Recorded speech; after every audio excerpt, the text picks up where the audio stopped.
اللہ تعالیٰ قرآن پاک میں فرماتے ہیں کہ اگر تم کبیرہ گناہوں سے بچے رہو تو اللہ تعالیٰ تمہارے دوسرے گناہوں کو معاف فرما دیں گے اور تمہیں عزت والی جگہ پہ داخل کریں گے۔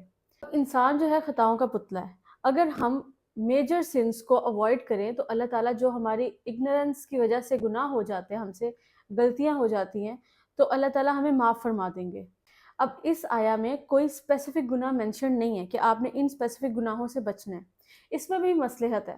اگر مینشنڈ ہوتے تو ہم ان کو چھوڑ کے باقی سب گناہ کرنے لگ جاتے کہ وہ تو معاف ہو جائیں گے۔ گناہوں کا امپیکٹ جو ہے وہ پرسن ٹو پرسن کیسے ویری کرتا ہے۔ اب ایک لڑکی جو ہے وہ حجاب سے اسٹرگل کر رہی ہے، وہ نہیں کر پا رہی پیئر پریشر کی وجہ سے یا اس کے فیملی کے انفلوئنس کی وجہ سے وہ نہیں کر پا رہی۔ اب اس کا امپیکٹ اس لڑکی سے کم ہوگا کہ جو سوشل میڈیا پہ آ کے لوگوں کو انفلوئنس کر رہی ہے اور فلانٹ کر رہی ہے اپنے سٹائل کو۔ اب دونوں کا گناہ تو سیم ہے لیکن لوگوں پہ اس کا امپیکٹ ڈفرینٹ ہے۔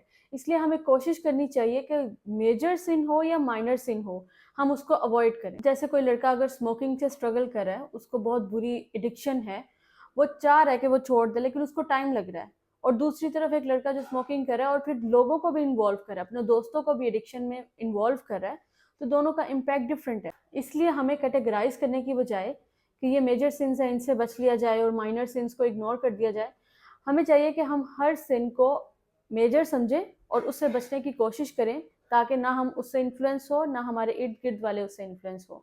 اگر ہم اس مائنڈ سیٹ کے ساتھ گناہوں سے بچتے ہیں تو ہم سے جو کوتاہیاں غلطیاں ہو جاتی ہیں ہماری ڈیزائرز کی وجہ سے، ہمارے نفس کی وجہ سے، تو اللہ تعالیٰ انہیں معاف فرما دیں گے، کیونکہ ہم انسان ہیں اور انسان خطاؤں کا پتلا ہے۔ ہم اگر اللہ تعالیٰ کی راہ میں اسٹرگل کرتے رہیں گے تو اللہ تعالیٰ ہمارے گناہوں کو، غلطیوں کو اگنور کر کے ہمیں جنت میں داخل فرما دیں گے۔